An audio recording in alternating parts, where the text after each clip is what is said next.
Salut, Race Cross France J-5. J'ai fini de packer mon matos et je trouvais ça intéressant de faire un tour d'horizon de ce que je vais prendre avec moi. Avant de commencer, je tiens à préciser que tout ce que vous allez voir dans cette vidéo, je l'ai acheté de ma poche. Il n'y a pas de sponsoring ou quoi que ce soit. J'y ai réfléchi, j'ai étudié la question et je l'ai choisi. Voilà, c'est vraiment du matériel que j'ai choisi pour partir faire la course. Allez, c'est parti. Ça marche si je fais la main? Non? Bah non. Ah si, ah si, si. Je vais commencer par parler de ce que je vais mettre dans ma sacoche de sel. Dans ma sacoche de sel, qui est une Topic d'ailleurs, une 10 litres je crois, que j'ai depuis maintenant quelques années et qui me ravit à tout point de vue, j'ai tout le matériel qui ne va pas m'être nécessaire dans l'immédiat. Je vais garder fixé dessus mon cadenas, c'est très apaisant de pouvoir aller faire 3 courses avec son vélo qui est quand même un minimum attaché. À l'arrière de la selle, j'ai une petite lampe Bontranger. C'est Trek qui fabrique ça, c'est des lampes qui pèsent rien et qui la batterie dure longtemps et qui sont vraiment bien visibles. C'est des lampes que j'ai adoptées depuis longtemps, j'en ai une deuxième et je m'en sers. Elles sont connectables au GPS mais je le fais même pas, en fait je les change 2 ou 3 fois par jour. J'en mets une dans la sacoche pour l'électronique et ça me va bien. Voilà, je vous montre ce qu'il y a à l'intérieur. Donc on retrouve du coup mes affaires pour la nuit, c'est-à-dire mon sac de couchage, qui est un sac de couchage Decathlon que j'ai pareil depuis quelques années et qui va vraiment bien pour ce genre de trek. J'ai un Bivy Sol Escape qui est une sorte de couverture de survie améliorée. C'est pareil, ça pèse pas grand-chose et pour une nuit dans un sas de banque, c'est parfait, ça prend pas de place par rapport à un duvet évidemment. J'ajoute pour dormir un bas en mérino, ça permet de dormir au chaud, c'est agréable. J'ai une paire de chaussettes d'hiver, c'est pareil, c'est dans la même idée. Une grosse paire de chaussettes en laine qui fait quasiment la masse du bas en mérino. On ajoute à ça un oreiller gonflable, ça coûte quelques euros chez Decathlon et c'est un vrai game changer, c'est vraiment, ça ajoute une touche de confort vraiment bienvenue. J'ai un caleçon pour la nuit, pareil, un caleçon pour la nuit. J'ai ma veste de pluie, qui est une veste de pluie Decathlon, qui est une veste de pluie nulle, qui prend l'eau au bout de 2 heures. Mais c'est surtout pour que ça respire. Et en fait, c'est une veste qui va me servir si vraiment il fait froid. Je vais la mettre par-dessus puisque la pluie n'est pas prévue. Maintenant, s'il pleut, je mets la doudoune, je mets la veste de pluie. Et puis c'est parti. Je mets tout au fond aussi une couverture de survie qui est un peu inaccessible parce que on a l'obligation dans le règlement d'avoir 2 couvertures de survie. J'en garde une à proximité immédiate au cas où j'ai besoin de survivre et une autre dans la sacoche pour voilà. Voilà. Next, ça c'est un stabilisateur de sacoche, c'est vraiment agréable quand on se met en danseuse, ça évite que la sacoche brinque-balle dans tous les sens. J'ai fixé sur le côté un porte-gourde et sur ce porte-gourde j'aurai ma boîte à outils. Dans ma boîte à outils vous aurez ceci, un multitool avec un dérive chaîne. Le dérive chaîne c'est absolument essentiel. Vous trouverez donc avec un maillon d'attache rapide pour pouvoir réparer et une petite griffe pour tenir les maillons ensemble. Ça, franchement, ça aide, surtout quand on est épuisé. Pour réparer sa chaîne, c'est vraiment cool d'avoir ce petit truc, ça pèse rien.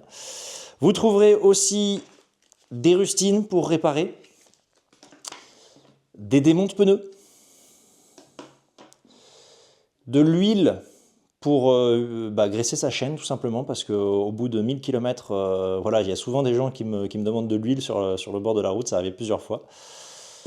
Et j'ajoute à ça une pompe qui ne sera pas elle dans la boîte à outils mais fixée sur le vélo, une pompe à main pour si j'ai besoin de réparer, pour regonfler à la main. Et après une cartouche de CO2 pour finir on va dire et remonter à 7 bars. J'ajoute à ça 4 colliers circlip au cas où. Et franchement, je pars avec ça, je suis serein. Vient ensuite ma sacoche de cadre, une Topic également. Pareil, moi je suis très, très satisfait de Topic. Ça fait des années que je l'ai, elle n'a pas bougé. Voilà, et maintenant je vous montre ce qu'il y a à l'intérieur. Ma doudoune, c'est une doudoune Decathlon qui se replie dans une poche, ça prend pas de place et vraiment Ça, c'est un achat que j'ai largement rentabilisé depuis que je l'ai, puisque je la mets même hors vélo en fait. Elle prend vraiment pas de place, ça rentre dans un sac, ça rentre partout. Elle a quelques patchs maintenant de réparation et vraiment je l'adore. Voilà, rien de plus à dire.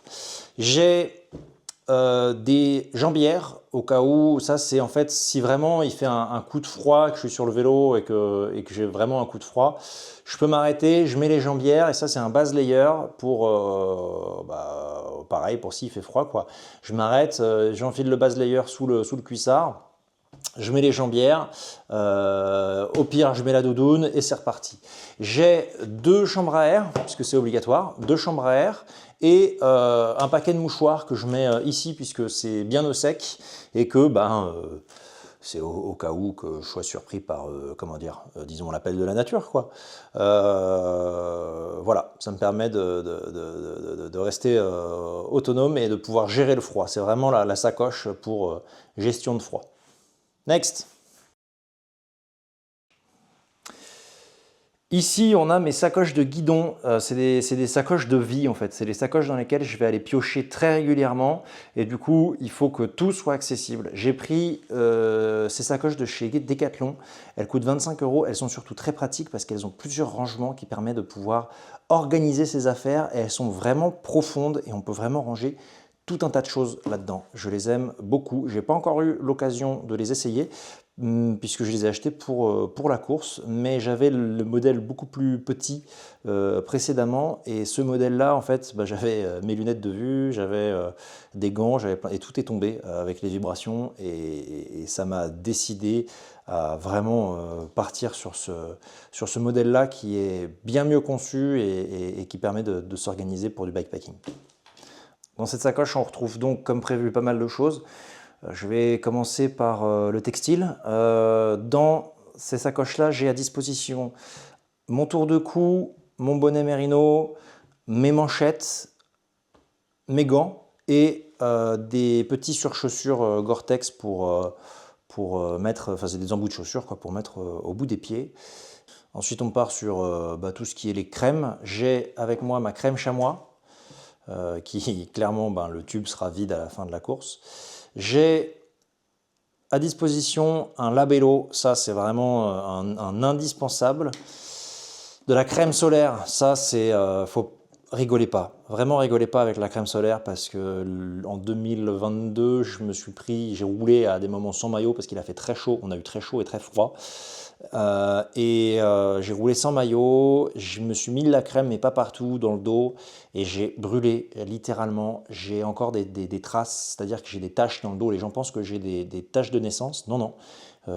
J'ai été brûlé pendant la Race Cross France, donc ne rigolez pas avec la crème solaire. Je l'ai montré à un dermato, même le dermato, et il a fait un bond en arrière, il m'a dit non, non, faut pas faire ça.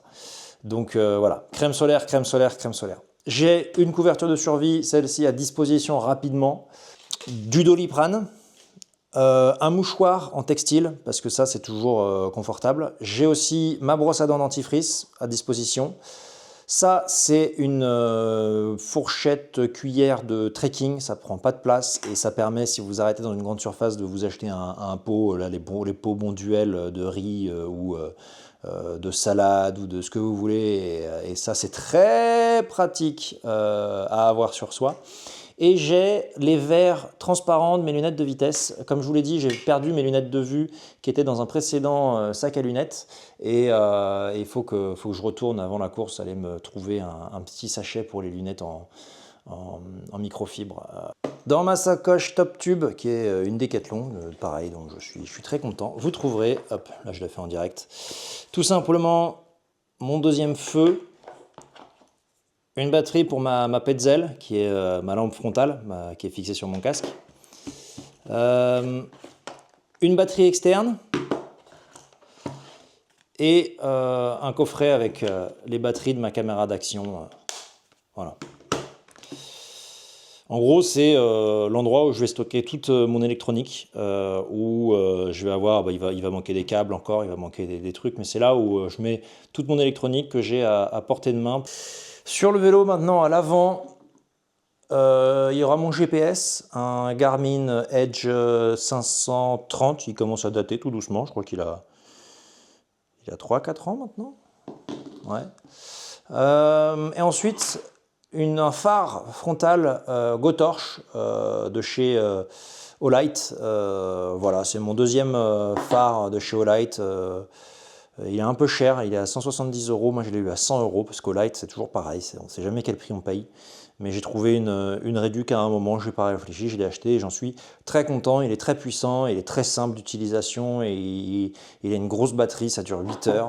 Voilà. Sur le cycliste maintenant, on va retrouver du coup bien évidemment un cuissard, d'ailleurs un cuissard Race Cross.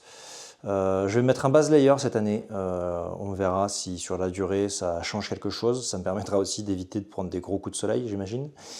Un maillot évidemment, un Castelli, on ne peut plus simple.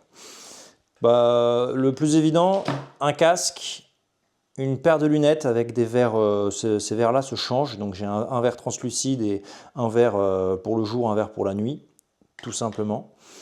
Ensuite, on a une Petzl qui a déjà reçu son Serflex que je fixerai sur le casque, bien évidemment. Le baudrier réfléchissant avec ma caméra d'action pour pouvoir vous faire vivre de l'intérieur cette aventure qui est la Race Cross France. Et obligatoire cette année que je viens d'acheter, un sifflet d'alarme au cas où, j'imagine, je me pète la gueule dans un ravin et que je me casse les jambes, que je sois à l'article de la mort et que en train de mourir de froid sous ma couverture de survie que j'ai intelligemment disposée de façon à ce qu'elle soit accessible, je puisse siffler avec le reste de l'énergie qui me reste pour que quelqu'un m'entende et vienne me sauver à l'article de la mort. Voilà, pourquoi pas, ça prend pas beaucoup de place après tout. Je vais le garder dans mon maillot, hein, parce que si effectivement je peux pas, enfin voilà, je perds le vélo ou quoi, et que du coup, je pense que c'est des choses qu'il faut avoir sur soi. Ah si, il me reste à vous montrer ce que je vais mettre dans mon sac qu'on récupérera dans les bases de vie. Voilà ce que je vais mettre dans mon sac que je retrouverai dans les bases de vie. Rapidement, j'ai évidemment de quoi recharger mes appareils électroniques. Il y aura certainement un deuxième chargeur double avec des câbles encore. Il y aura certainement aussi une batterie externe, je pense, qui sera chargée à bloc et qui m'attendra à la base de vie au cas où ma batterie n'ait pas le temps de charger, parce que je pense que ça sera quelque chose qui me rendra un peu plus serein. Il y aura ma grande serviette et mon savon qui fait aussi shampoing dur pour me laver. Je rajouterai aussi certainement un petit savon de Marseille pour pouvoir laver mes vêtements, mes cuissards, etc.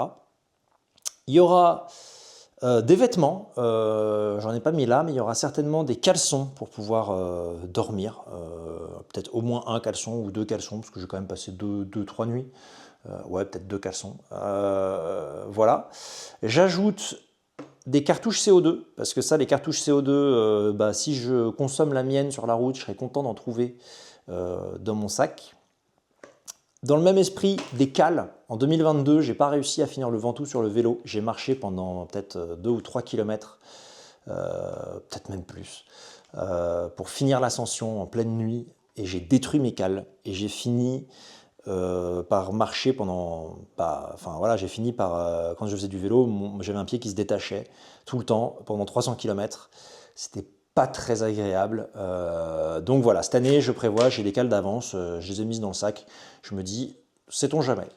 J'ajoute une enceinte externe avec j'ai un petit patch sur l'enceinte qui me permet de la fixer sur la potence ou un peu où je veux. Voilà, c'est des patchs, donc si je veux, je peux en coller un là. Je fixe mon savon sur ma potence. C'est pas très utile, me direz-vous, mais si à un moment j'ai envie je sais pas moi, de manger mon savon, je pourrais l'avoir à disposition, voilà, ou de le regarder tout simplement parce qu'il est beau mon savon, il est très très beau. Bref, j'ai aussi, et grosse nouveauté cette année, j'ai un marteau-piqueur de massage, un pistolet de massage. Ça c'est pas mal pour quand j'arriverai dans les bases de vie. Ça me permettra de me marteau-piquer les cannes avant d'aller me coucher et du coup je me dis que ça sera peut-être un vrai Enfin, on verra. Peut-être que je vous dirai, en fait, non, ça sert à rien, t'es tellement fatigué que t'as pas envie de le faire, et puis on passe à autre chose. Mais je pense pas, je pense pas. Franchement, je pense pas. J'ajoute aussi, du coup, les caleçons, ça je l'ai déjà dit, mais j'ajoute aussi, je mets une option sur mon sac de couchage à voir si j'ai assez de place dans mon sac. Sinon, bon, j'en ferai pas un cas parce que j'ai quand même mon bivy. Mon bivy qui fait largement l'affaire. Bam! Voilà la bête. Je suis pas peu fier, hein. J'admets que je vais pas être très très objectif, mais je trouve que mon vélo il a quand même une pure gueule. Hein, on est bien d'accord. En tout cas, comme prévu, l'enceinte JBL qui se connecte avec le patch. Ça c'est quand même bien pratique. J'ai des petits prolongateurs d'EDA. Ça c'est cool aussi. C'est même très très cool. Mon phare qui lui envoie vraiment bien la sauce. Hein. Alors, il fait encore jour, mais on voit pourtant bien le faisceau lumineux. Et puis voilà quoi, la batterie du phare à sa place. Et voilà, même le chat il est subjugué. Voilà la machine avec laquelle je vais partir pour la Race Cross France 2024. Si vous avez la moindre question ou le moindre commentaire, allez-y, posez-la moi. C'est un Bianchi. Et ce que j'aime beaucoup sur ce Bianchi, c'est que on ne sait pas que c'est un Bianchi puisque le logo est caché et puis il n'est même pas vert céleste. C'est la première version de l'Impulso abouti en carbone. Voilà, c'est un vélo qui me ravit absolument, que j'aime beaucoup et qui, quand en plus il est équipé pour rouler loin, vite et longtemps, je trouve que vraiment il a une pure gueule. Voilà, je suis équipé en GRX 600, je crois que c'est du 30-46, enfin en gros je vais monter aux arbres. Je vais monter aux arbres et puis voilà, il n'est pas si lourd que ça. J'ai vraiment le nécessaire dans les sacoches et c'est parti. Voilà. Voilà ma machine. Si vous n'avez pas vu, là au fond on a le chat effectivement, mais on a surtout la boîte à outils. Donc voilà, ça prend pas tant de place que ça. J'ai tac. Enfin voilà quoi. Tout simplement. En tout cas, merci d'avoir regardé cette vidéo. J'espère qu'elle vous aura donné des idées sur votre matos à emporter. Et puis, si vous avez le moindre commentaire, franchement, n'hésitez pas dans les commentaires. J'essayerai de répondre. Et puis, je vous dis à bientôt. J'imagine que la prochaine vidéo sera la Race Cross. Et tout simplement, à la prochaine.